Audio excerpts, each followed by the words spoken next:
You are listening to the Optic Blast Broadcast, a hipster goblin media production. Previously on Optic Blast Broadcast, the broadcast dudes ventured into Gotham City to discover who is the one live-action Batman to rule them all. They hated on Batman VR, and they reviewed the Joker classic, The Killing Joke. If you hadn't had the chance, head on over to episode 3 now and get caught up. Now, it's time for episode 4, the biggest episode of Optic Blast Broadcast to date, as we fuse together with our boys from the Nerdy Reads podcast to bring you a very special X-Men '97 season review. X-Men '97 is such a huge series for the comic book world. Dylan and I couldn't face this bastion alone. We've got Justin here. What's up, bro? Yeah, we got Robert. You're muted, bro. Do we have Robert? We do, but he forgot he was muted. Hey, I was muted. What's going on, guys? I'm happy to be here on the show that I'm sponsored by every week, the Optic Blast Broadcast. Yes, our friends from the Nerdy Read podcast are here. Of course, I'm Mr. Scott Summers himself. I'm the co-host, Blake Lockman, and as always, joined by the youngest member of our crew, our man, Dylan. Oh, yeah. It's always a blast to be on the Optic Blast Broadcast. So I'm excited to be here, especially with my boys from the Nerdy Reads podcast. So, So kicking it off today, you already know, if you've seen our previous episodes, we always like to start off with some comic news. So every time you tune in to an episode of the Optic Blast Broadcast, you can always expect some of the latest and greatest news beyond the comic verse. And we have a lot to get into today. So I'm just going to kind of zip through it real quick. So I'm going to kick it off with MCU updates. So we have a lot of like confirmations and rumors and stuff going around about the MCU. The first thing, if you watched the WandaVision show, this was like the very first MCU show that came out way back when. I know a lot of people hated on it. I personally liked it. I like that style, but they're actually doing a spinoff of Agatha. So if you don't know who Agatha is, she is a character within that. I don't want to spoil too much of that show if you haven't watched it, even though it's been out for a while. But basically, they're just doing a spinoff series with her. And there's a lot of like these rumors going around of like what it was going to be called and all that stuff. And we got an official title for it, and it's called Agatha All Along, which makes me to kind of believe we might be getting some interesting I don't want to say retcons, but maybe, because I feel like the MCU is kind of getting back on track and trying to get back on get that train rolling like they were, before Endgame kind of was. So they've kind of fallen off almost in a sense. So between Deadpool and this Agatha All Along, I feel like it's hinting at maybe some changes that could potentially be made within the future to get them back on track. But the other announcement is a Nova series, which is pretty cool. It's supposed to be production for that will begin next year, hopefully. And it's going to feature Richard Rider, which is the OG Nova, as well as Sam Alexander. And then also Hawkeye season 2 has been officially renewed, and they're in early stages of that, working on it. And also our last piece of MCU stuff, some Fantastic Four announcements, which I'll have more information in our Discord. But they have confirmed the Galactus actor as Ralph Ineson. I think I said his name right. I don't know who that is, but he looked like he could fit the character. Is he like a 20 stories tall? I mean, he looked like he's probably pretty tall. Oh, okay. So, I mean, I wish I had a picture of him that I could show you guys, but yeah. I mean, I'm pretty excited for some of that stuff. I'm really excited for that, along with Deadpool, of course, coming up, which we've talked about on the show before. So I'm pretty hyped for that. Next piece of news that we kind of got is some DC shows that have been announced. So we got My Adventures with Superman season 2. I haven't watched the first season, but I've heard a lot of good stuff about that first season. So if you haven't checked that out, make sure you get that. But the season 2 is coming this month, actually, at the end of this month. And then we also got a new animated Batman series called Batman Caped Crusader. So this is coming in August. It looks pretty sick. Be sure to be on the lookout for that. And as well as a Kite Man series sometime this year, which I don't really have much information about it, but it sounded interesting to me. I don't even know who Kite Man is, bro. I don't either. I just saw it on there. I was like, hey, man. I was just going to throw it. You know what? Hey, the Batman thing I'm excited about. Isn't that like I think I read that's like a spiritual successor to the Batman the Animated Series or something like that. Like I read that. That sounds sick. Yeah, That would be I can awesome see if that. that's what it was. Yeah. Yeah. I didn't want to step on Dylan's toes while he was in his spiel there, but dude, he mentioned WandaVision. That's the best MCU show. It's not even close. 100%. Yeah, I WandaVision also was sick. it was. I'm also not a good judge on that because I also like Jessica Jones and got a lot of hate for that. So What the heck's wrong with Jessica Jones? I'm saying, dude, Jessica Jones was awesome. That season, I got my wife to watch that with me. I like this stuff. Actually, dude, you gifted me a Jessica Jones action figure one time, bro. Yes, I did. See, respect. Yeah, man, I'm excited for Hawkeye season 2. I loved Hawkeye season 1. I thought that was so cool. I really liked it. It had a cool like Christmas vibe. I actually watched it again this past holiday season just because it's Christmas. It's a new Christmas movie now. Hawkeye season. Nice. Yeah, I get that. Hawkeye's awesome too. Yeah, very good. Oh yeah, dude. Hawkeye's sick. But anyway, to continue on with our other news that we have today, we also have some DC comic announcements. So there's like this new series that they're going to be going through. It's like an Elseworlds based series. So there's going to be, they're going to kick it off in June with Batman Gotham by Gaslight. Sorry. My lisp came out for a second there. Gotham by Gaslight, the Kryptonian Age, which I'm not really sure what that's going to entail, but it sounds pretty interesting to me. Then we have something that I'm super hyped for in July coming, and that's Dark Knights of Steel All Winter, and it's like this Viking Age, like I'm assuming it's set in some sort of Batman universe kind of vibe to it. It looks super sick. And then in August, we're going to get Vampires, DC versus Vampires, World War V, which is just, it's just going to be all about vampires. And then we're also getting in September Batman the Barbarian, which is going to be like this barbaric kind of style Batman, which looks pretty sick. And then in October, we're getting Green Lantern Dark, which is like this mystical dark magic kind of style of Green Lantern, which seemed pretty interesting to me. And then our final thing in that is in November, Batman Nightfire, which I'm not really sure what all that entails either. But again, it looks super sick. I'm going to have all that information in our Discord, and you can look at some of the visuals that they already got going for that. So, what do you guys think about that? I had a comic when I was a kid. So this sounds like DC's kind of going like kind of their own little, like there has some Viking stuff, some vampires, some mystical things. Like that's pretty cool if you ask me, like kind of outside of the box of like traditional superhero stories. But when I was a kid, I had this comic, and I don't know if it was like Justice League versus Dracula or something like that, but Dracula wrecked shop on the Justice League. Like he like mopped them. And then the only way I think they beat him was he bit Superman and the solar energy inside Superman killed him. He exploded. So if Superman's there, those vampires they better not bite him. They're going to lose. It's be bad. The Elseworlds thing like made me think of something. I'm pretty sure Elseworlds, if this is like a returning thing, DC's maybe done this before, because I feel like the Arrow TV show I used to watch did something with this where they crossed over all their like the Flash and you're right, Arrow. But it's been forever since I've watched that show. Optic Blast Broadcast, you're wrong. Let me know. Well, this isn't necessarily new in the sense of like the idea behind it of Elseworlds. Like there's definitely there's been other Elseworld like series that they've had. This is just like a new series of Elseworlds that's going to include different comic runs, I guess. Right. So, but speaking of comics, so Marvel Unlimited is something that me and Blake have talked a lot about on the show, something that we use pretty much every single week. And it's a great app to use and to really dig into some comics. And they just released conveniently what we're talking about today, the very first and second, I believe, issues of the X-Men '97 comics. So if you haven't checked those out, make sure you go check those out. That way you can read along as you're watching the show. Yeah, it's like a two series or 2 issue tie-in. And there's more issues, I'm assuming, but yeah. I think there's 4 total. Yeah, when I was looking into that. Yeah. Have you guys read them yet? Yeah, so I read the first issue, and it's really cool to like read after. So I've already watched season 1, and I went back and started reading immediately after I finished season 1. I was like, oh, let me go start that comic, and it's cool to see like they're already planting seeds for what happens in the season in that comic. So it's kind of a cool, perfect timing.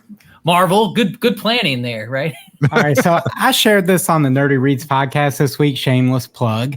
But there's a new sad Wolverine meme that came out of this comic. Oh no. I put it on the screen here. What's he sad about? So, he just found out Jean Grey's pregnant with Scott Summers' baby. He wasn't supposed to hear it, and then there he is, dude. Oh, look at him. Poor Wolverine.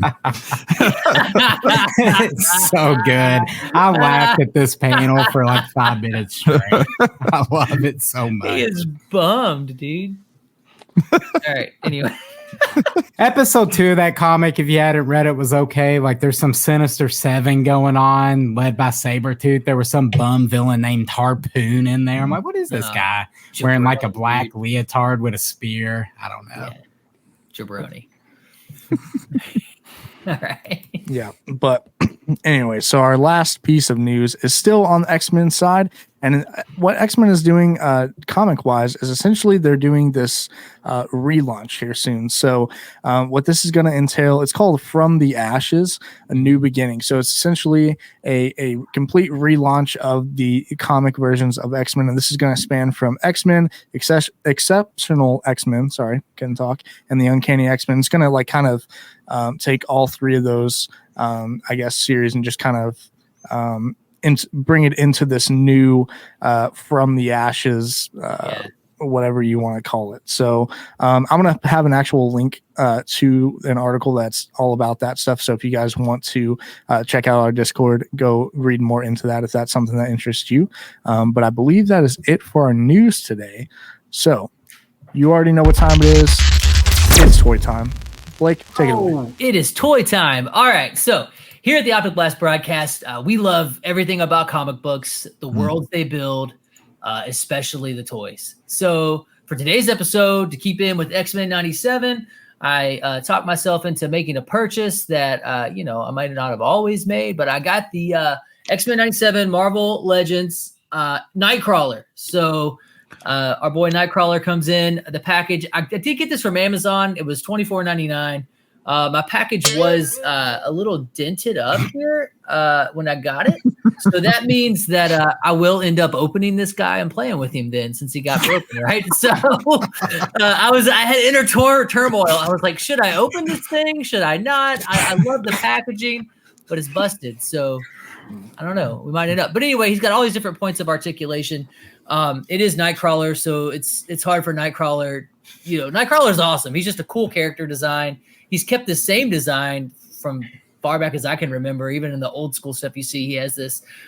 We were going to talk about him later in the series, but definitely check out these X-Men '97 figures. They have 6 of them right now. There are Gambit. There's a couple more that are like, I don't know if they're out now, but I know I see these 6 in the store sometimes. But anyway, Marvel Legends, Nightcrawler, X-Men '97.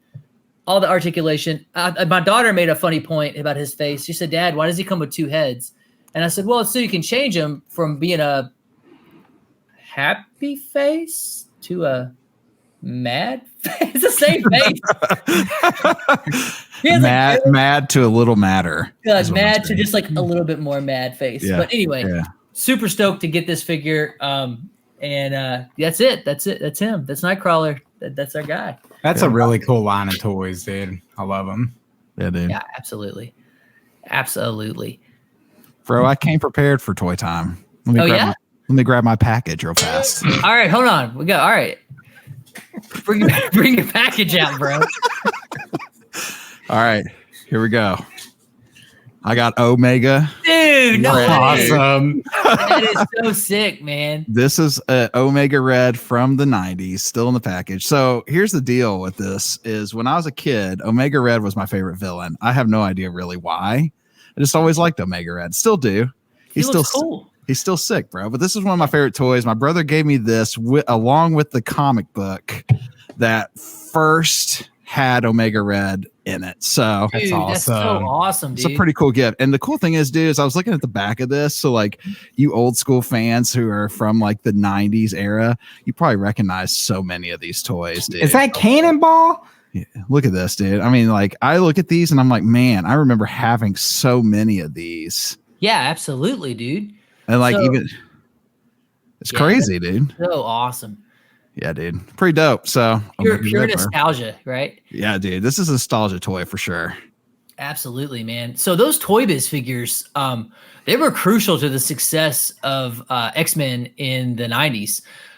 They were was it KB Toy Stores was the one in Georgia where I was at, but KB would always run these specials, 3 action figures for $10. Wow. And so my uncle would take me and my 2 cousins. I stayed at his house every other weekend. He would take me and my 2 cousins, Heather and Brett. We would go together and we would each get to pick out an action figure for $10, bro. I mean, it's a good deal.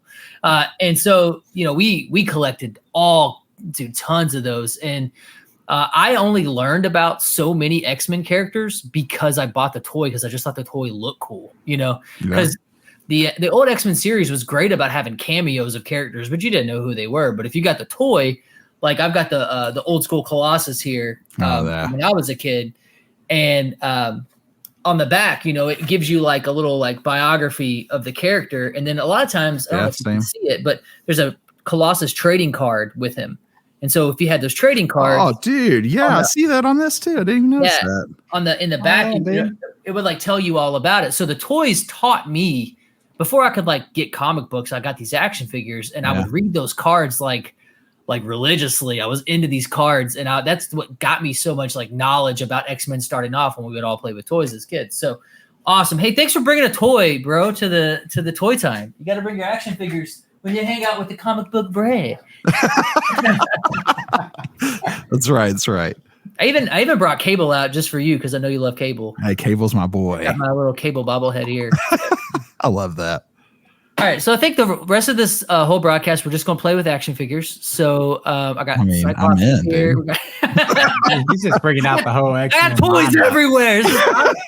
I'm the guy for toy time, right? So, but anyway, that's toy time, my friends. I think now that we've gone over toy time, we've gone over a whole bunch of news.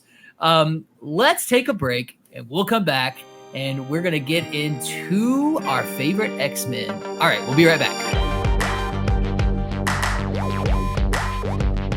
All right, we are back. And we put up a poll to find out your favorite X-Men. So let's see how it's doing. Pulled it up here, and it looks like, according to the Optic Blast Broadcast universe out there, first off, thank you everyone for voting. I saw multiple people sharing this. Anytime we put up one of these things, you guys always just show out and like you come out of the woodwork and answer these questions. And it's so good to get that kind of feedback from you. So we can kind of gauge like, what does everybody else think? Right. Cause our opinions are our own, but it's awesome to see. So it looks like, out of all the X-Men, and now I just tried to use the season 1 X-Men '97 lineup. So I literally went through the intro as like the characters were going and just typed them in, and then like went back and like looked to see like, did I miss anybody? Who sometimes some characters are in the intro, sometimes they're not. But anyway, and then I added in Sunspot and Cable because they didn't get their own little like intro, but they're in it quite a lot. So anyway, looks like according to the Optic Blast Broadcast universe out there, that Wolverine is their top X-Man, a solid X-Man choice. I mean, you can't really go wrong with Wolverine. So they've got Wolverine as the top. And then in second place is Gambit. And I think I know why Gambit is is ranking so high there. And then everybody else is kind of, spread out throughout. Dylan, who'd you vote for? So I voted for Wolverine, mostly just because my biggest, X-Men experience is just with, is just with the Fox X-Men, and Logan shows out in those movies, so I chose Wolverine. Yeah. What about you, Justin? Wolverine's a good choice. He didn't really wasn't till the end of this though that I feel like Wolverine really did anything. I put Rogue, and here's the thing, I really just picked Rogue because I felt like she got disrespected in this poll. Bro, she got so disrespected. And I felt like somebody had to vote for Rogue. She's not my favorite of the X-Men, but dude, she was awesome in season 1. So I was like, hey, dude, Rogue showed out, dude. She's underrated as all get out. That last, I know we're getting there, but that last episode, Rogue, oh my gosh, dude. Yeah, bro. And that one where she's just pissed off and she like goes after the tanks and stuff, dude. So good. Yeah. Anyway. So I had to represent Rogue, bro. I put her in there. I mean, Nightcrawler and Cable are my dudes, but Rogue got disrespected. I had to stand up for Rogue. To stand up for the Southern Belle. That's right, bro. Look, I think I originally voted for Magneto. and then I changed my vote to Morph because no one voted for Morph. I'm like, he turns into the Hulk. I mean, come on. That's true. But I'll echo Justin to say Rogue was definitely the character of the season. She had like by far the most character development out of all the X-Men throughout. So yeah, Rogue's definitely the most developed character of the season for sure. Yeah, I feel that 100%. I feel like Morph is kind of like the Krillin of season 1. Like every time they get into a battle, he does something pretty cool, but then he just immediately gets knocked right out. And like the only time he did any damage at all was when he turned into Hulk. And that was sick. That was awesome. But yeah, I feel like I wanted to bring that up because I know you guys will understand the Krillin reference. So I was really tempted to vote for Cyclops because this is the Optic Blast broadcast. But I specifically said season 1, X-Men '97. While he's my favorite X-Man, I really think my favorite character in this whole season was Nightcrawler. That was my dude. I really liked how he brought a little bit of like faith to the show, brought a little bit of lightheartedness to the show, and then the whole like battle with Wolverine, like that's like my favorite highlight of the whole series. That just showed out for me, and so that's my dude. But all right, very good, guys. Like I said, everybody else went with Wolverine. Dylan, looks like you led the charge with that one, dude. So you got your Wolverine, and I feel like Wolverine is like even if you're right, in this season he really took a back seat until the very end. He was non-existent. Yeah. And it wasn't really until he did the back-to-back with our boy Nightcrawler that I was like, oh, here we go. Okay, here's Wolverine. Yeah, bro. I mean, he was over here kissing other dudes' wives. I mean, outside of that, before he sat there some I guess that's what Dylan's into, Hey, respect for Wolverine on that though, because you know how long he's wanted to kiss that woman, and she kissed him, and then he said no. That's not the way this goes down. You're Jean Grey and he's Scott Summers, and you two were together. He swapped spit first though. He wasn't. He did. He didn't pull away. He did not pull away, dude. But he stood up for Cyclops, and I thought he hated Cyclops. So, and then he don't hate Cyclops. He's just like, man, what a whack leader, Yeah, he don't like him, but I guess he respects him in some sense. But then But yeah, he stood up for him, said, "Hey, no thought." And how dare Jean get mad at Cyclops later and be like, "How dare you talk to Madeline in your mind, dude? You just freaking made out with Wolverine." That's right, bro. Get off your high horse, Jean. Dylan doesn't blame her though. I feel like Dylan would make out with Logan too. I mean, if it's as long as it's Hugh Jackman, I'd be there. It's all right. Alrighty then. All right, so. You knew this was going to happen, bro. I did, man. I knew what this was. The minute that Nerdy Reads and Optic Blast fused together, that this would happen. Yeah. It's good. It is all good. And it's all good. All right, so there's our favorite X-Men from X-Men '97, Season 1. Wolverine is yours. Everybody kind of went through ours. And I think we're going to take a quick break. We'll be right back, and we're going to come into the X-Men '97 Season 1 review. We'll be right back.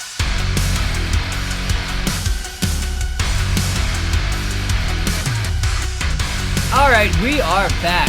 Okay, it's time to get into the meat and potatoes of this broadcast. X-Men '97 Season 1 review. Right now, this is your warning. We are going to review Season 1. So if any chance you think like, oh, I haven't finished it, I don't want to have any spoilers, this is your one and only warning. We're getting ready to go in and we're going to talk about it. So go watch it, come back and listen to us talk about it. Okay, so X-Men '97. X-Men '97 continues the story of X-Men, the animated series, that old series that we grew up watching from 1992 to 1997, except for Dylan, because I don't think he was born yet. And then in this series, we follow the mutants from the Marvel world who possess superhuman powers, and they're hated by society for it. They're born with these powers, and society hates them.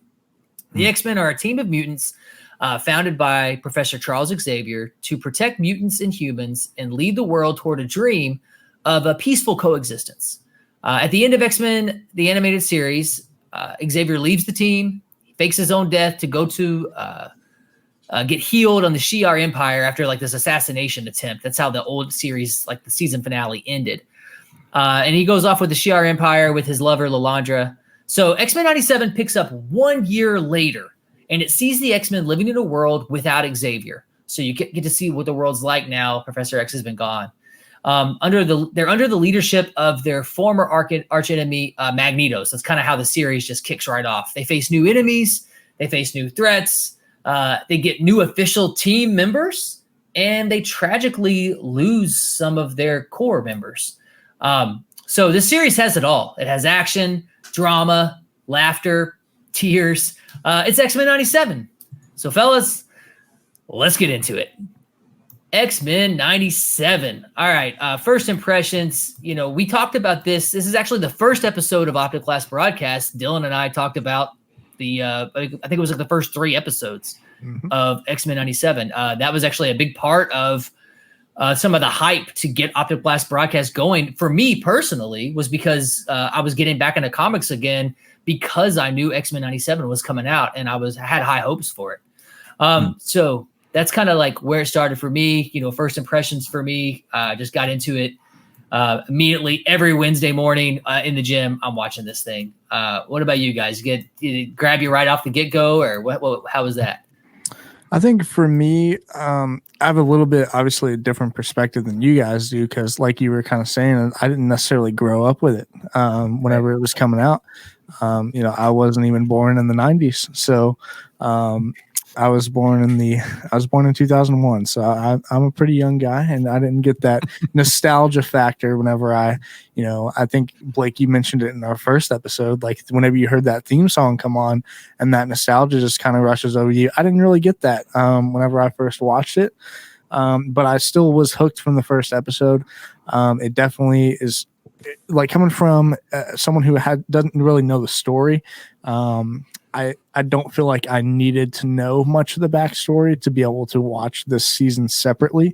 So I definitely think that was really cool, because it really, from what I'm hearing from a lot of the old fans, it really does everything right for to honor the old fans, but also is able to connect with some people who are maybe some new viewers and new fans of this X-Men '97 series.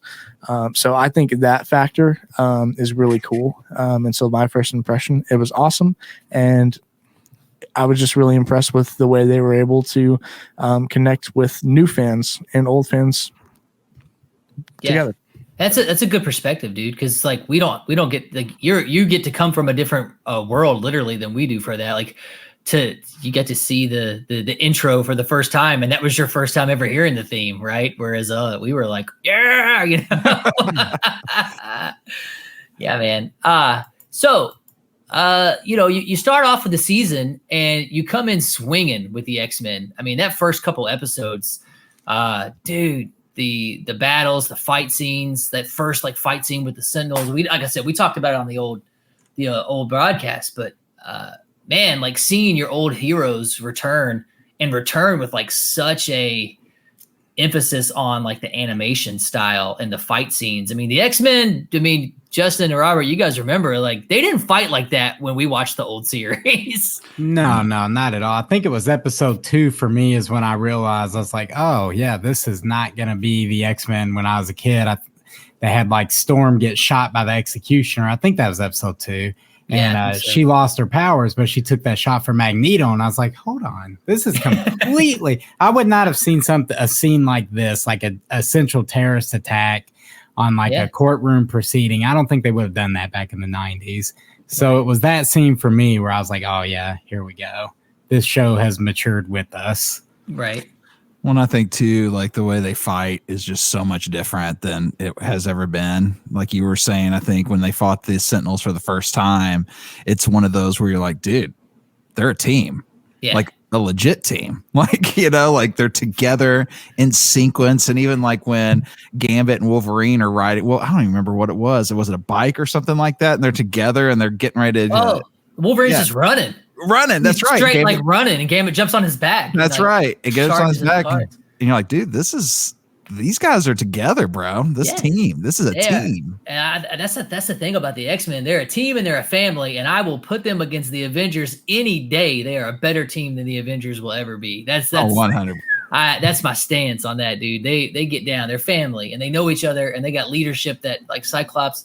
One quick note: my buddy showed me this when Gambit charges Wolverine's claws, and he goes in and like blows up. I kind of thought like that's kind of cool, but then I thought that's not really how.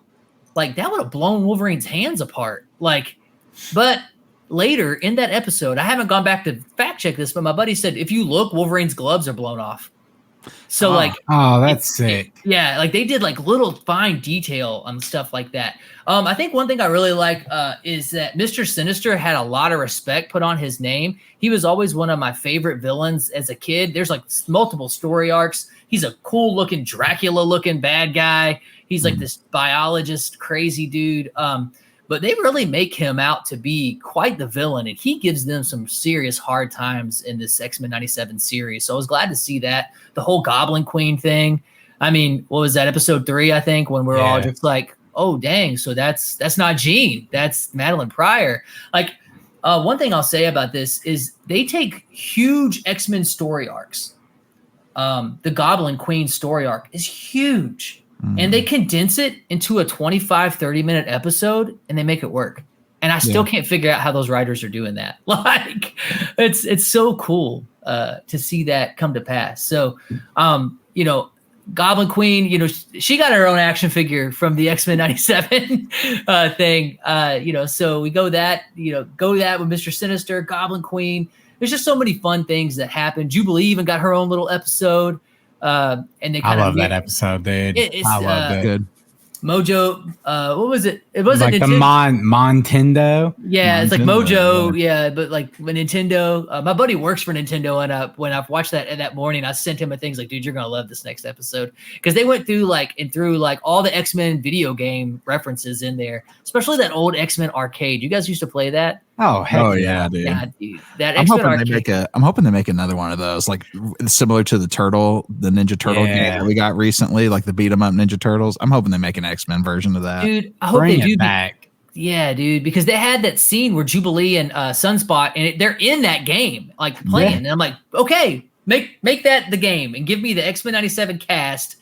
Make it a table. I'll drop money on it. Let's do it, right? Like let's go. It looks awesome. So that would be awesome to have. You brought up Storm. I think Storm is one of those characters for me as a kid I didn't appreciate. I always liked Storm. She was fine, but like I was so into like Gambit and Wolverine and I was so into the guy, like the male characters as a little kid. I guess the female characters, I kind of slept on them as a kid.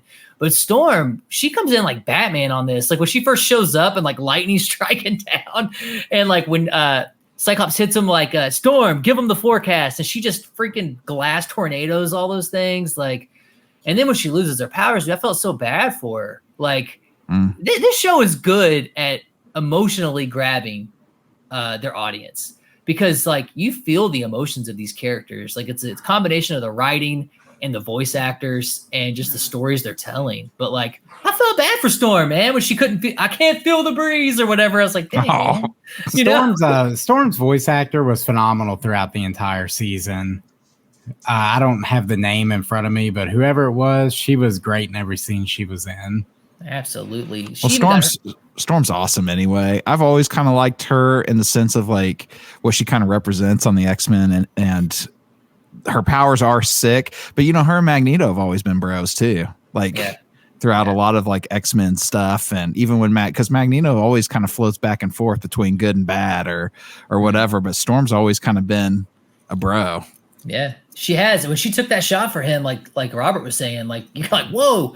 But this is X-Men '97. It grew up with us, and now we're into some serious adult talks here. Yeah. What about that? So you brought up Magneto. What about Magneto? Like trying, man. He tried hard.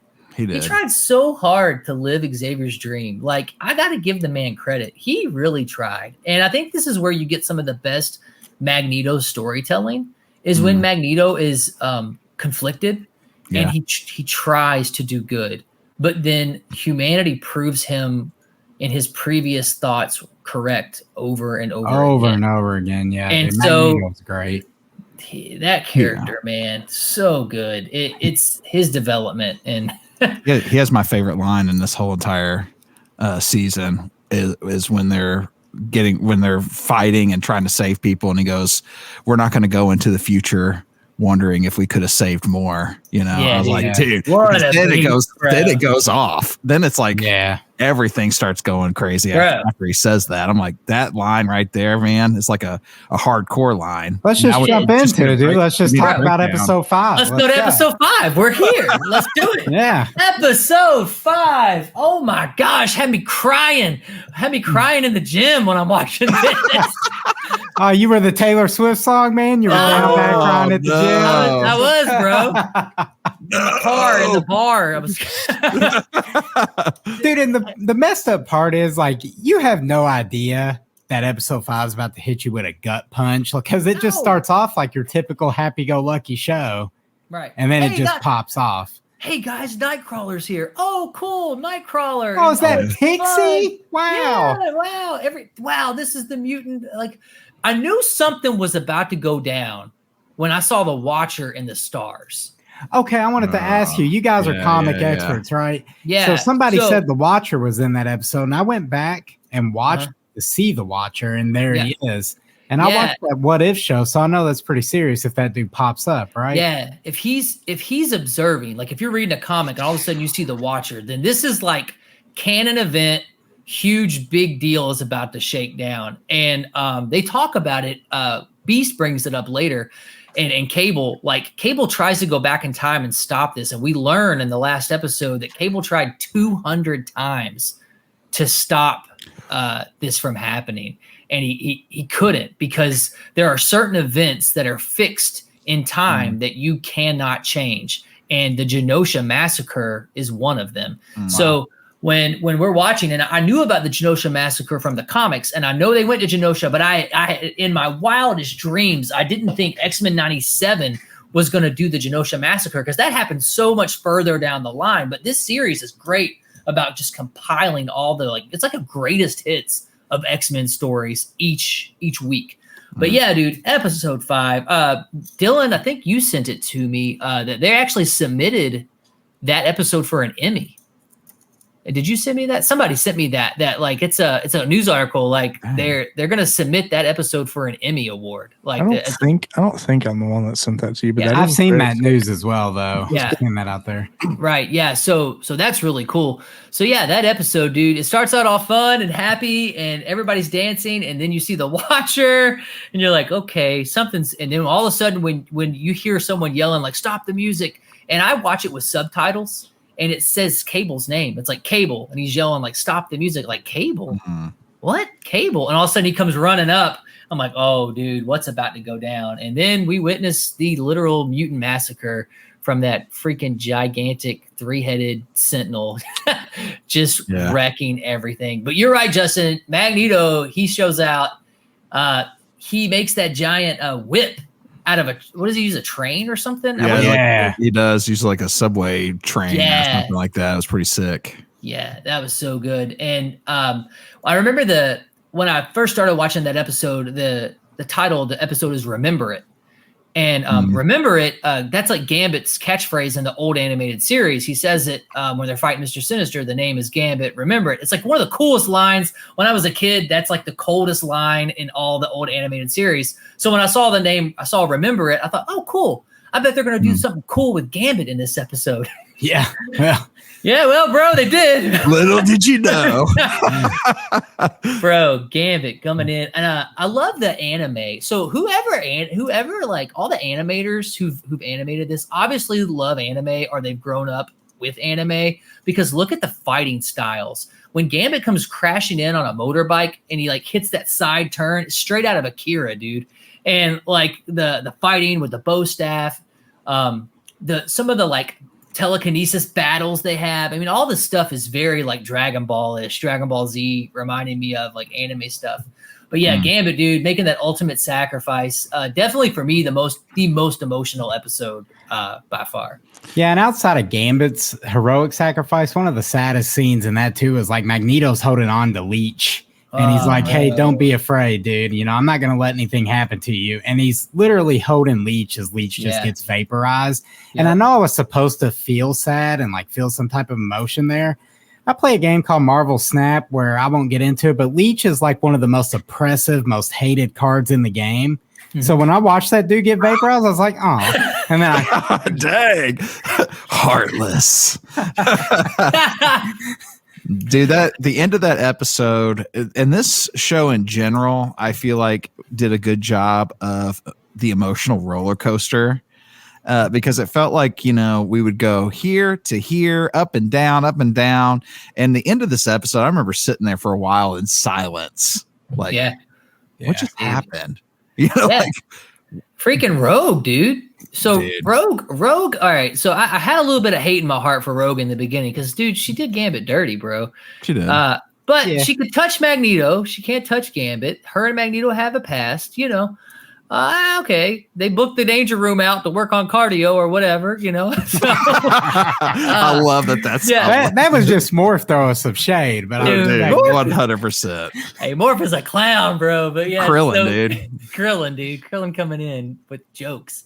But yeah, so they Rogue, but you know, the whole talk her and Gambit have, and Gambit pretty much friend zones her. Like, I'm not gonna play these games. I'm always gonna be here for you type thing. But he's at the end when Rogue is holding his body and she says, like, I can't feel you. And she's like losing it. I was like, what is the X-Men doing to me right now? I know, dude. So tragic, dude. So, man, and I really think that Rogue, I mean, I think we can make a strong argument here throughout as we talk about this. If you're looking for like a main story arc or a main character, and definitely the longest character development for this whole season, while I love Nightcrawler and I love Cyclops and all that, like, I really think Rogue is kind of like the main character of season 1. You know, she's just everything kind of revolves around this development as it goes with her. But episode 5 is definitely like, if you thought episode 5, you're like, dude, okay, I'm into some real stuff. My brother just got there yesterday. He texted me. He's like, oh crap. So this is what you guys are talking about. You know? Yeah. So we go on from episode 5. You get Storm gets her own little thing going on. Her and Forge. I love Forge. It's cool to see Forge in there. What a cool mutant power. Like, oh yeah, just think of something and then all of a sudden I build it. Or, you know, like, I feel like that's kind of a more realistic mutant power. Like, if mutants mutate, your genes mutate, you know, maybe some people start running faster. This dude's just smart. He just gets smarter. And he can build things. Okay, cool. You know, Storm gets her powers back. And then we kind of get introduced to the actual villain of the whole thing. It kind of builds up to is this character. Cable comes into the mix. Bastion. Yeah. Bastion comes into the mix. And you kind of get introduced to him, and we kind of figure out throughout the series that he is the main dude pulling all the strings. Even Mr. Sinister, who we thought was the main villain. And I was totally wrong. I assumed Apocalypse was going to end up being like the main dude pulling the strings. But no, it's Bastion. He was the main dude, like putting all this stuff together. So Bastion unleashes all the Sentinels, and you get like one of the coolest, if not one of the coolest fight scene is when Wolverine finally breaks bad and actually starts being Wolverine. Because Wolverine pretty much took a back seat this whole series.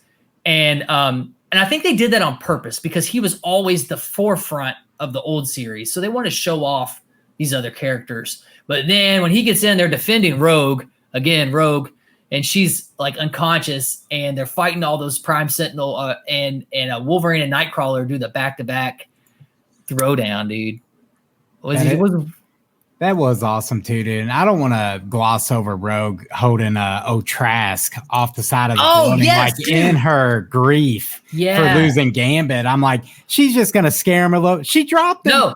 So it's like, oh yeah, this isn't my X-Men because Rogue just straight up unalive this man. Dude, thank you for going there. I forgot about that. Yes, she holds him over the edge, and Morph says the line like, "Is this who we are now?" Yeah.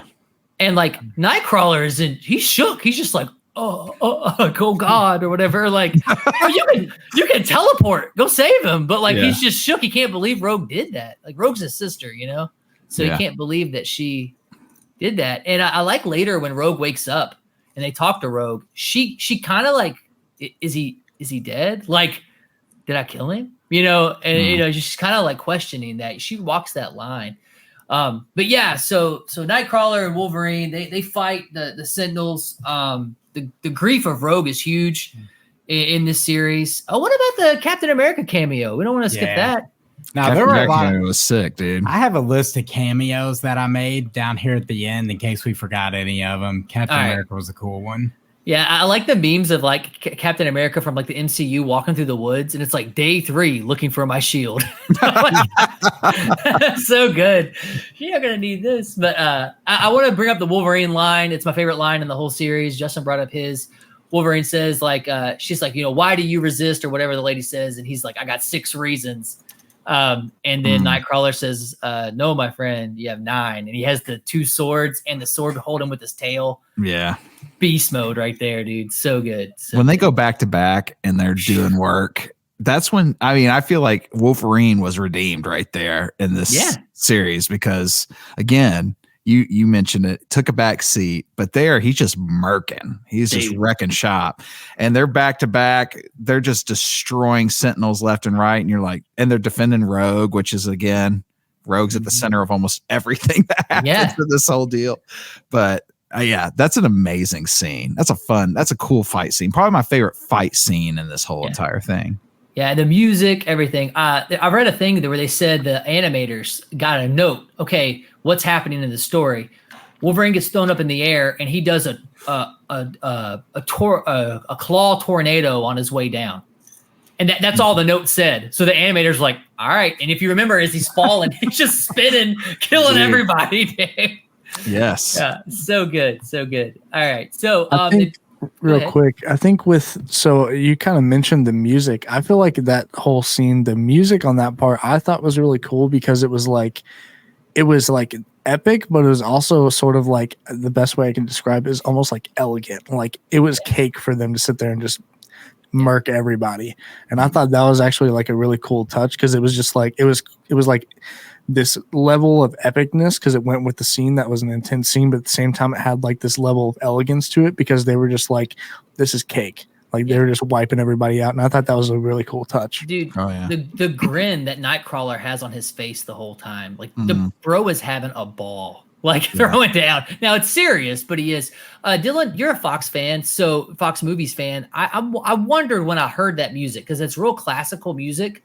If they were I don't know if they intentionally did this, but X2, the intro to X2, Nightcrawler attacks the White House, and they are playing like classical music. I can't remember the piece that they're playing when he does that. I wondered when I heard that if they were trying, because it's like right at his entrance, they hit the classical music. Like, are they trying to throw back to that? I don't know, but I was wondering if you like picked that up because you're like the Fox Movies guy. Yeah, for sure. I feel like that was the vibe it was definitely giving off. I didn't put that connection together, but now that you say that, I feel like that definitely could have been, maybe not necessarily because it was specifically the Fox X-Men or that specific scene, but I think it was because Nightcrawler was in it, and he just has that vibe to him, I guess. I don't know. Yeah. Dude, we used to play this video game all the time. It was called X-Men Next Dimension, and it was a fighting game. I had it on GameCube. And Nightcrawler, they had all these little like one-liners, and I still say like Nightcrawler's one-liner. It was like, your technique lacks a sense of style. Like I still say that sometimes. You beat somebody and then he says that to him and he like takes his sword out. Like, dude, he's the man, dude. I like Nightcrawler too because he was kind of like the caring person in this whole entire thing. Like there was the like, yes, he can go and throw down and destroy Sentinels, but he also is the first dude to put his arm around somebody and go, hey, how you doing? Kind of deal. Right. Which is one of the dynamics about Nightcrawler that I think makes him so great as far as like the X-Men go, and why we probably resonate with him so much is because he just seems like a dude you'd want to hang out with. You know, Cool guy. like teleport me over here and let's go, Yeah, you know, go. whatever. But it was chat about life, you know. That's right. I like that they took a shot at those Fox X-Men movies too, though, in this show when they were like getting ready to split up in the blue and gold teams, getting their new uniforms, and he's like, "We won't make you wear black leather." Yeah. What'd you expect? Black leather? Yeah, that's that was totally a throwback to that movie. It's such a good thing. So, so they build in, they take all these different story arcs. They blend them together beautifully. Like I said, to me, it's like a X-Men greatest hits. Every episode is a different awesome storyline that's usually like 20 or 30 comics long. They fit it into 30 minutes. It all kind of ends up to leading to the point where Magneto kind of like we were talking earlier, he tried Charles's way, and Charles's way didn't work. After Genosha, he has so many cold lines. That like whole scene where Rogue chooses Magneto and goes with Magneto to Asteroid M, and she punks the X-Men out so hard. Like, and so does he. He's like, how many more of your bones are gonna like pave the road or whatever he said for Charles's dream? This dream that's not gonna come to pass. You know, he showed up and says something like, "Gods abandon those who believe in them, but mutants do not." And he's like kind of getting them Rogue kind of heel turns and joins with them. And I was like, what is? As she takes off Gambit's coat, I'm like, what's going on? Bro, when they stand by the water at first and she's just wearing Gambit's coat, I felt so bad for her. Yeah. You know, and then she puts it on Charles's shoulder, which to me was like a symbol of like, Gambit's death is on you. Like, that's just me. I don't know if that's what they meant. Nah, I take it that way. I feel like there's a lot of salt towards Charles Xavier. Yeah, bro. He left. He left. He left them to go. He left. To be with Bird Lady. Yeah, punk, dude. What a punk. Dude, Chump, dude. You punk. You know what? He didn't get any votes in your poll, and that's why he's a chump. You know why? Because he's a chump. He is a chump. Dude. Man, I know it's the X-Men, but Charles Xavier is a chump. Dude, no doubt 100, bro. Yeah. I'm going to throw it out here from the, I think it was I guess the last 3 episodes are considered the finale. Yeah. And I don't think there's a harder moment in the entire show than Magneto sliding in on a throne made of Sentinel parts. Dude, how sick was that? I wanted on a shirt, a hat, something. It was cold. Yeah, dude. He's got that giant Sentinel head. He's just like, that's his whole throne.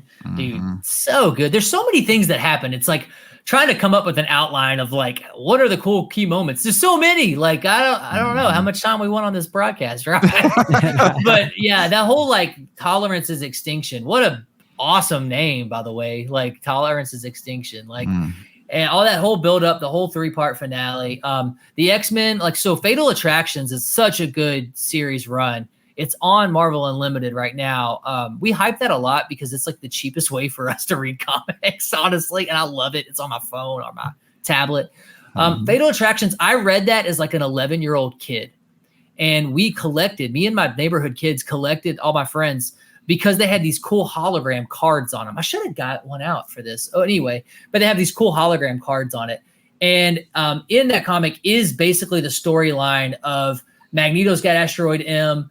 Earth fires like nukes at him. He EMP drops the whole Bastion thing's not in Fatal Attractions. That comes later. That's why I didn't understand what was going on. They blend it all. But in Fatal Attractions, he EMPs the Earth, kills the power, kills thousands of people because they fire like, I think it's nukes at Asteroid M, like Earth does, you know. So that now all that's captured in there. Then the X-Men go up and fight Magneto. And in the battle with Magneto on Asteroid M, you've got these two ideologies, and you got Charles's team and Magneto, and they're all battling. And Wolverine, man, he's had enough. And for the first time ever in any the animated series or X-Men '97, we see Wolverine stab another person with his claws. He's cut up tons of robots. And he just, the old series would let him do that. I remember that as a kid, he would fight Sabretooth, and he never cut Sabretooth. They would fight, but they never cut each other because it's a kid's show. This one, straight claws busting out of Magneto, blood. I was like, holy crap, dude. This show is going hard, man. Yeah. And then Magneto, that was it. That's all I needed. And Wolverine says that line to him. What does he say? Like the brave. It's always been in a lot of wars, bub. Only the brave die first. Yeah. The brave are always the first to die. Yeah. Magneto says that in the old animated series, when the X-Men go off on a mission and he's back at the mansion watching them, he says the brave are always the first to die. So I thought that was such a cool throwback. But then Magneto straight rips the adamantium out of Wolverine on X-Men '97. So that's going to lead me to a little mini segment we call Proton Cannon. All right, Proton Cannon. So we just saw it happen in X-Men '97. Wolverine got his adamantium ripped out of his body by Magneto. So the Proton Cannon question is, did Wolverine lose his adamantium also in the comics? So what do you guys think? You guys know? Well, I know this storyline was based off of a comic story that I think you shared on your Facebook, so I want to say yes. Yeah. Anybody else got any other guesses? I mean, I think I'm definitely going to agree with Robert. I feel like because it's such a big thing for Wolverine, there's probably definitely a storyline where it's used on that. I just haven't read it. I feel like I've talked to you about this before, Blake. Yeah. And I feel like it has happened. I feel like it didn't. No, yeah, absolutely. I was gonna say, I feel like we talked about this maybe even back when we worked at JT Nelson. It never happened at all. No, I'm just kidding. Okay. Yeah, it absolutely happened. It happened in Fatal Attraction. So gotcha. It plays out almost page for page, panel for panel, how it happens in Fatal Attractions. But when it happens in Fatal Attractions, he rips it out, and you got like 3 or 4 panels of just Wolverine's like skeleton getting ripped out, basically. And the only way that Wolverine survives in Fatal Attractions is because Jean Grey holds his body together so his healing factor can heal him. That is awesome. Because he literally rips it all out of his whole skeleton. So it's going to be cool to see where this goes in X-Men '97 because he doesn't have adamantium anymore. So you're like, he's a Wolverine without metal claws. He's gonna Bro. He's gonna be real upset about it. now all he can do is heal and punch people, I guess. Heal and punch people. That's right. That's right. I mean, I still wouldn't mess with him though. Yeah, bro. I'm not fighting Wolverine. It's not. Yeah, bro. Absolutely. Did you see what he did to those things? I know, right? He's still a force to be reckoned with, you know? Yeah, all right. So I don't know if X-Men '97 is going to follow the comics, but in the comics, he still has claws. They're just made of bone. Oh, yeah. I so remember he has bone claws. So they did that for a while in the comics, but I remember as a kid being like, bro, I'm 11 and I'm reading this, and Wolverine just got a skeleton ripped out. Yeah. So, like, if he has bone claws, are you telling me Wolverine's mutant power isn't the adamantium? No, it's not. So the Weapon X program put the adamantium into his body. Yeah. So he has like advanced healing. He's like kind of feral. He has super senses. He's real animal style. That's his power basically.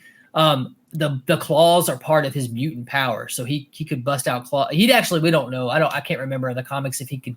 I don't think he knew he had them until he got the adamantium, and then that was like a reaction to it. So there was always a debate, like, did he have the claws and then they got laced with adamantium, or did his body was so used to having the claws that it created bone to replace it with his healing factor? But I can't remember how that debate ended. So I'm pretty sure he just has always had claws. His kids have claws, so I'm thinking it's a genetic thing. So who's he out here wifing up, man? Is he wifing up Lady Deathstrike? Like, who's he after? Who's his boo? Bro, I don't know who his son. He's got a son in comics now, and his son's hold on, this is a good show. His son's not a good guy. He's bad, and his son's a punk, man. And he's I think his name's Draken or something like that. But he has claws. I don't know who his mom is. And then the clone of Wolverine, who is in the Old Man Logan movie, or Logan, she has claws. So I'm saying biologically he has claws. Like, I'm thinking that's the thing.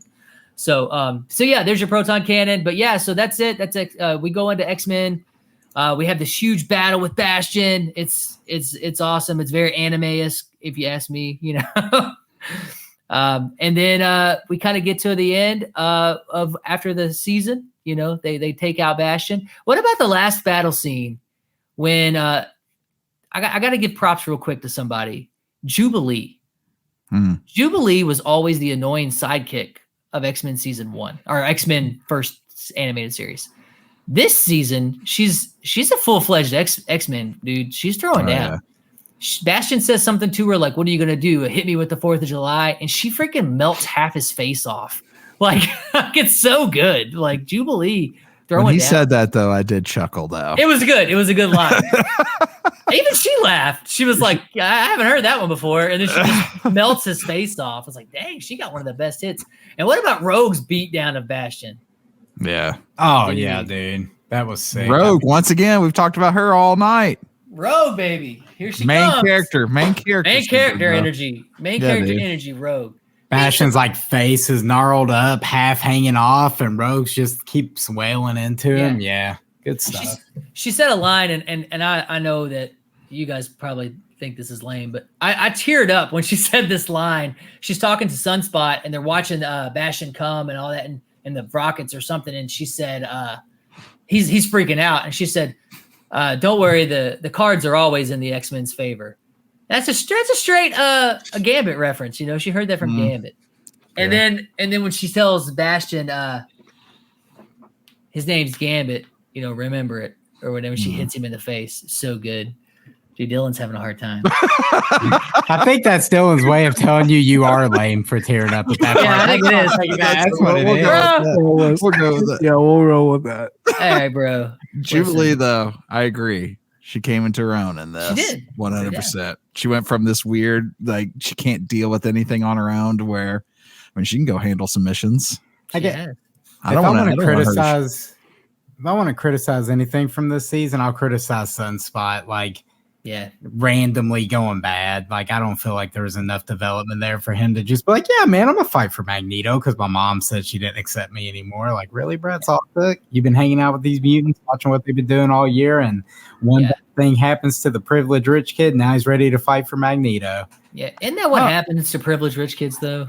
Yeah. One bad thing. I don't even know. happens, I don't know they- I don't even know if he would look at it as like going bad though either. Yeah. Because like at that point, everybody's neutral. Like, Yeah. like I feel like it's just kind of one of those where Magneto is saying, "Hey, like people are terrible to us. You know, we're going to keep letting this happen."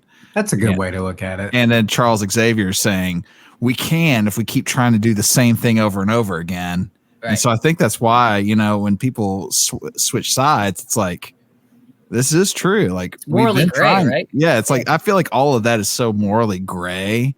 Yeah. To where, that's how, at least that's how I view it. Like, especially Magneto's morally gray anyway, a majority of the time. So yeah, I'm with that. And I thought about it myself. Like I would probably join Magneto at that moment.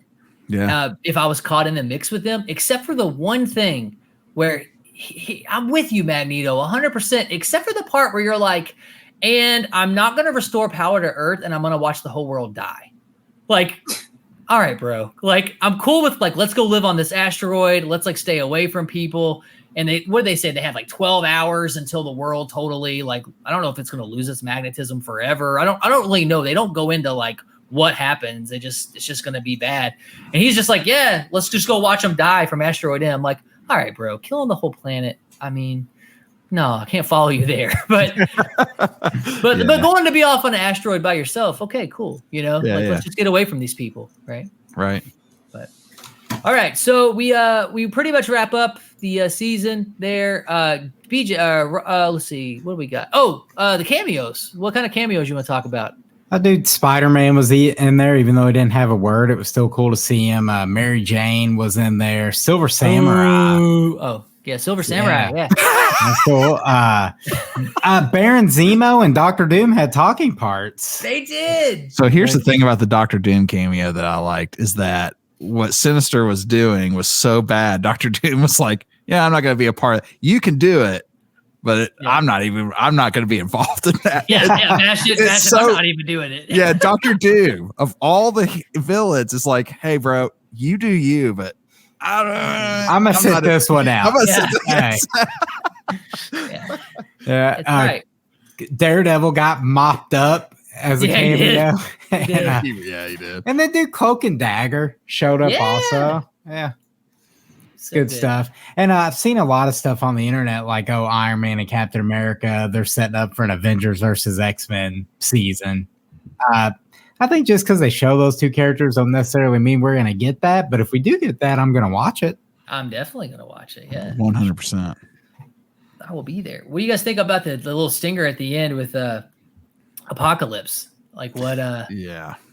That's how. So I'm X-Men curious. So that stinger, like I saw it, I was cool. I'm like, hey, yo, I don't really know a lot about the X-Men. I watched the show when I was a kid. I have read literally I read the old 90s comic leading in to get hype for this, the comic that was based on the 90s cartoon. And then I read those new ones, and I've kind of been bouncing around between random stories. So I don't know the significance of Apocalypse. Is he like their, like the end all be all villain for them, or what's up? Yeah. So that's probably debatable, but I don't know. I would probably say Apocalypse is probably their main villain. He is the first mutant ever. So you see them go. So X-Men are shattered across time at the end there. And you see them go to the past, and they see him as his original name, Insubur or whatever. But he's the first mutant then. They see him then. Some of the X-Men go to the like dystopian future where there's the clan there who fights Apocalypse. So he's going to be there. And then it also goes to the present time. So we're doing like an age of Apocalypse in the sense of all the X-Men are going to look at Apocalypse over different time streams of what's going on, which is pretty cool. I don't know who drugged them in time like that. I don't know if Apocalypse did it. I don't know, but he's it's just debatable. I mean, Sinister's a huge villain. They have a lot of villains. There's a lot of X-Men though, so I guess you're going to have a lot of villains. But I'd say that's just a good argument for Apocalypse is probably their main villain. Cable is the whole reason. I know Sinister is the reason we have Cable, but Sinister created Cable to fight Apocalypse in the future. He is the Apocalypse that's like coming for the end of mankind. Oh, that's cool. So like they're. Yeah, I'd say I think that's fair. He's the main guy. So about that drug through time, and you mentioned Cable, it made me think of, so like you kind of see Bastion just get the business and an explosion. But when I was reading like through some Reddit stuff and like talking about the episode online with people, one dude pointed out that Bastion had Cable's arm. And so maybe he necessarily didn't die. He floated through time somewhere. So I don't know if he's going to come back and he had something to do with all the time jumping. Dude, that's actually, I didn't think of that. That's 100% because he has Cable's arm and it absorbs onto him, and Cable has that techno-organic virus, and so that like just all gets all over him. But was the time travel thing on that when he took him? I don't know. Could be. He wears that band, and that's how he time travels. That's a good theory. I haven't thought of that. That's pretty cool. Yeah, I don't know. Did this Apocalypse pick up Gambit's card? Is that significant? I know. Oh yeah, that's 100% significant. So that's probably my favorite part of that little stinger at the end when it shows him in present day and he says there's so much death and he picks up the Queen of Hearts card. I think that's the card it was. Because Gambit becomes death. So Apocalypse makes 4 horsemen and Gambit becomes one of those 4 horsemen. And I believe he's death. So I think he's going to bring our boy Gambit back to life as death, and then the X-Men will somehow convert him back to normal, right? So I think Gambit's coming back season 2, buddy, for sure. Oh yeah, dude. You can't really keep doing this without Gambit, dude. You gotta have Gambit. He's one of the main guys, bro.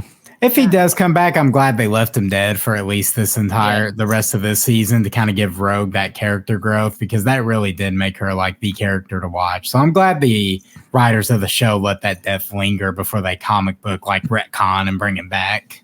100%, because that made episode 5 so much more impactful. Because someone was saying, I remember before episode 6 came out, the internet was like, "Don't worry, Cable's going to time travel and erase all this." I was like, I hope he doesn't. Oh yeah, like this is such good storytelling. Don't erase it. Keep going. Yeah. Very good. All right. Now that's a lot to cover. A whole lot in this season, but we tried to unpack the most we could. If we missed out on like your favorite part or your favorite scene or your favorite line from a character, jump in the Discord, hit us up and let us know like, hey, you guys didn't talk about this, and let's all talk about it in the Discord together. We just only have so much time on a broadcast to go over. So before I close out, does anybody else have any last words about X-Men '97? I do want to say, I feel like this show as a whole, I really hope that Marvel kind of takes a look at it, because overall, Marvel in general has kind of just been at this lull for the past couple of years of just kind of very mediocre content. And I feel like this show kind of it really showcases like what happens when you put people who actually care about the characters and the source material and all the storylines and all that. It shows what happens when people have passion for it that are working on it. And I really feel like if anything that Marvel can learn from this is just continue on this this road that they're currently on with this show, and hopefully change some things in the future to align with that kind of idea behind it, and just just hopefully keep putting their passion and getting people that actually care about what they're doing, working on these stuff like this. So yeah, good point, dude. I think the bar is set very, very high for X-Men right now. You're not going to be able to bring in an X-Men into the MCU. I mean, I know Deadpool's got Wolverine coming, but you got to be the writers of those movies, and you got to be looking at the show and being like, holy crap, like what do we do to get on this level? I think you need to start hiring these writers from this show to kind of get some input on the MCU as far as X-Men go, at least, you know. So. I agree with that, dude. I kind of feel like ever since the Thanos saga ended, Multiverse of Madness is probably the best MCU movie I've seen. And after that, anything in the MCU I haven't really cared about too much. But after watching this, I'm like, why didn't they just do something similar with the Avengers, where they build it all up over all these years, make all these movies, and just have it be the X-Men and give us these X-Men stories and let that be the next phase of the MCU. Exactly. Like, after watching this show, it made me want that even more than what we've received the past so many years.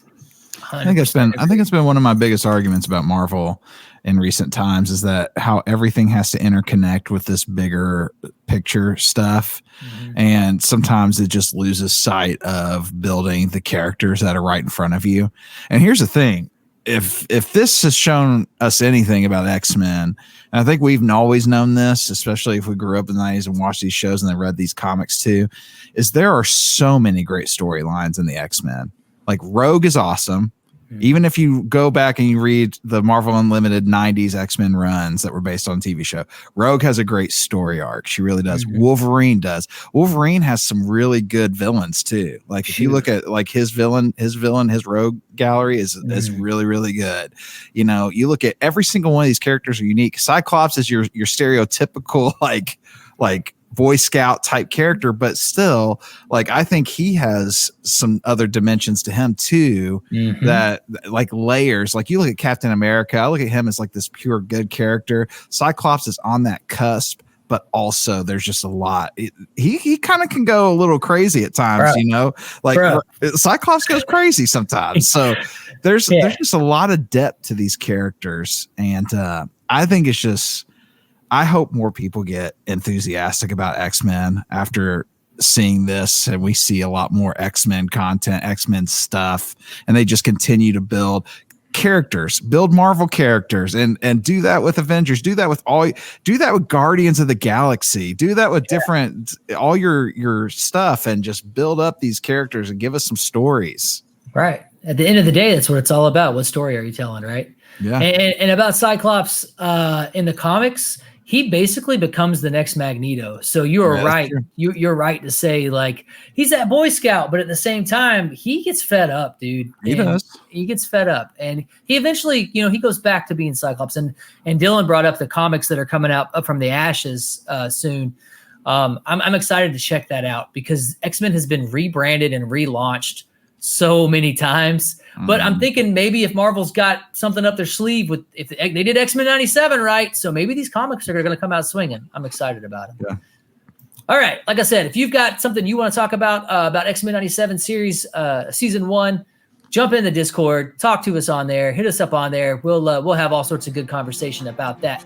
All right. So I want to thank the Nerdy Reads podcast for coming on and being on here with us. If you guys did not know, Nerdy Reads and Optic Blast Broadcast are part of Hipster Goblin Media. So you're going to have multiple shows, multiple avenues for your books, your anime, your manga, your comic books, just a bunch of bros sitting around talking about stuff. So we thank you guys for listening to us.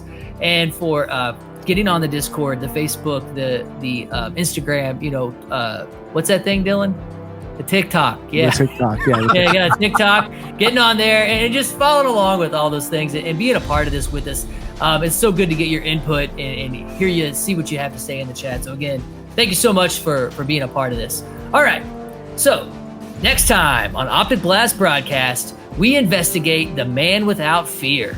We review what is said to be the greatest Daredevil story of all time, Born Again. Daredevil is near and dear to both of me and Dylan's hearts. We first started talking about comics. We both immediately brought up how much we love Daredevil. So I'm excited about this one. I guess I'm excited about all of them. I shouldn't say that.